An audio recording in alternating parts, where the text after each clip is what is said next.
মঙ্গলের সকালে একদিকে এনডিএর বৈঠক, যেখানে যোগ দেন এনসিপিআই সাংসদরা। পাশাপাশি বঙ্গভবনে 20 জন এনসিপিআই সাংসদদের সঙ্গে বৈঠকে বসেন রাজ্যের মুখ্যমন্ত্রী শুভেন্দু অধিকারী। এরপর বিজেপির শীর্ষ নেতৃত্বের সঙ্গে সাক্ষাৎ করেন শুভেন্দু অধিকারী। এনসিপিআই সাংসদদের সঙ্গে বৈঠক শেষে অর্থমন্ত্রী নির্মলা সীতারামনের সঙ্গেও কথা বলেছেন তিনি। শুভেন্দু অধিকারী বলেন, অর্থমন্ত্রীর সঙ্গে বৈঠক করেছি, খুব ভালো কথা হচ্ছে।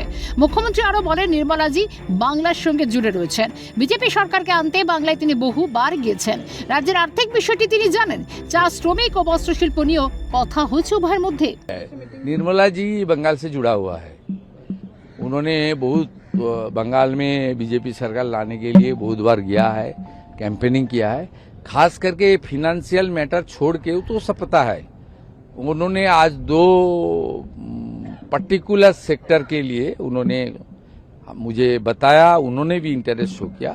ये हमारी टी गार्डन वर्कर्स के लिए, दूसरा टेक्सटाइल के अंदर ओवीवर्स के लिए। এদিন কেন্দ্রীয় শিক্ষামন্ত্রী প্রহ্লাদ যোশীর সঙ্গে বৈঠক সারেন শুভেন্দু অধিকারী। জাতীয় শিক্ষানীতি অনুসরণ করে রাজ্যে স্কুল পাঠ্যক্রম পাঠ্যপুস্তক ঢেলে সাজানোর সিদ্ধান্ত নিয়েছে পশ্চিমবঙ্গ সরকার। সেই কারণে বৈঠক বলে সূত্রের খবর। বিজেপি রাজ্য সভাপতি তথা রাজ্যসভার সাংসদ শ্রমিক ভট্টাচার্যের বাড়িতে যান শুভেন্দু অধিকারী। সূত্রের খবর, দিল্লিতে বিজেপির রাজ্য সভাপতি শ্রমিক ভট্টাচার্য এবং কেন্দ্রীয় পর্যবেক্ষক সুনীল বানসালের সঙ্গে জরুরি বৈঠক সারেন শুভেন্দু অধিকারী। এই বৈঠকে এনসিপিআই বা বিদ্রোহী সাংসদের পরবর্তী রাজনৈতিক পদক্ষেপ ও বর্তমান পরিস্থিতি নিয়ে আলোচনা হয়। প্রসঙ্গত, শনি রবিবার বিজেপি রাজ্য সভাপতি শ্রমিক ভট্টাচার্য সভামঞ্চ থেকে তোলাবাজি নিয়ে সতর্ক করেছিলেন দলের কর্মীদের। অনৈতিক কাজের সঙ্গে যুক্ত থাকলে কাউকে রেয়াত করা হবে না, দলের তৃণমূলীকরণ বরদাস্ত করা হবে না, স্পষ্ট বার্তা দিয়েছিলেন তিনি। ফলে শৃঙ্খলা রক্ষা নিয়ে বৈঠকে আলোচনা হচ্ছে। পাশাপাশি বৈঠকে দলের অভ্যন্তরীণ সাংগঠনিক সমন্বয় আরও মজবুত করার প্রয়াস নিয়েও আলোচনা।